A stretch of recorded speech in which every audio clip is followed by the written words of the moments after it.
How did Jeffrey Epstein get so wealthy? This is part 2. We covered being the son of a poor groundskeeper. We covered working in an elite private school as a math teacher until you were fired. We covered climbing the ranks at Bear Stearns until he was also fired. We covered becoming the primary financial decision maker for Leslie Wexner, the founder of Victoria's Secret. But wait, we skipped the Iran-Contra affair. And this is important to see if Jeffrey Epstein actually has ties to the CIA, Israeli intelligence, etc. In the 1980s, the US is not legally allowed to sell weapons to Iran because they are labeled a terrorist. Separately, we are not allowed to fund the Contras in Nicaragua. Congress has explicitly said that these things are both a no-go. But some people in the Reagan administration still want to do these things. So we smuggle weapons into Iran, we make some money, we use that money to fund Nicaragua. Don't worry, this all comes back to Epstein. The way we do it is with this airline that's secretly funded by the CIA called Southern Air Transport. But one of the planes gets shot down in Nicaragua and the public finds out. Big scandal, but also a big opportunity in Jeffrey Epstein's book to go and secure some planes that Leslie Wexner can use for his business empire. So the very same planes that were smuggling weapons into Iran and money into Nicaragua are now transporting lingerie for Victoria's Secret and clothes for Abercrombie Fitch from China to the US. So going back to Wexner and Epstein, Wexner is the main source of Epstein's wealth. He got over $200 million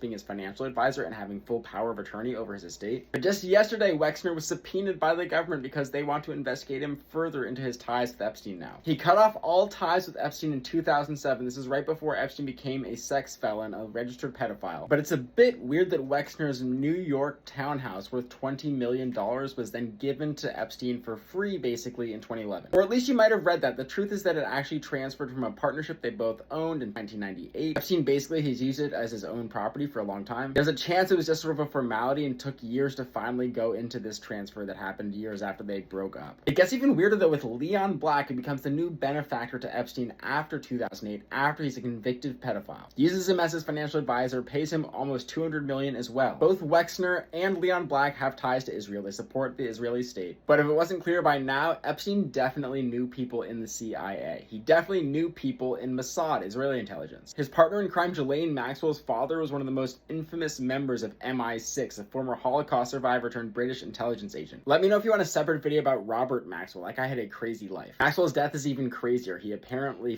fell overboard on his yacht, the Lady Ghislaine, named after his favorite daughter, Ghislaine Maxwell. So going back to the original claim, did Israel bankroll Epstein? It's really not clear. Leon Black's net worth is about $13 billion today. Les Wexner's is about $9 billion today. Both these guys did all right. Epstein apparently saved Leon Black almost $2 billion in estate taxes, which would still suggest that he got a very high cut as a financial advisor. And Les Wexner's net worth kept going up and up despite claiming that Epstein stole $1 billion from him. So Jeffrey Epstein was not entirely useless as a financial advisor. So my takeaway is that Epstein was involved with multiple intelligence agencies, the CIA in the US, MI6 in Britain, Mossad in Israel. All those countries were involved in the Iran-Contra affair after all. But I may be going too deep down the rabbit hole here. I should probably spend time with my family instead of looking into Epstein. If you really want more Epstein videos, let me know. Otherwise, I'm going to move to other stuff.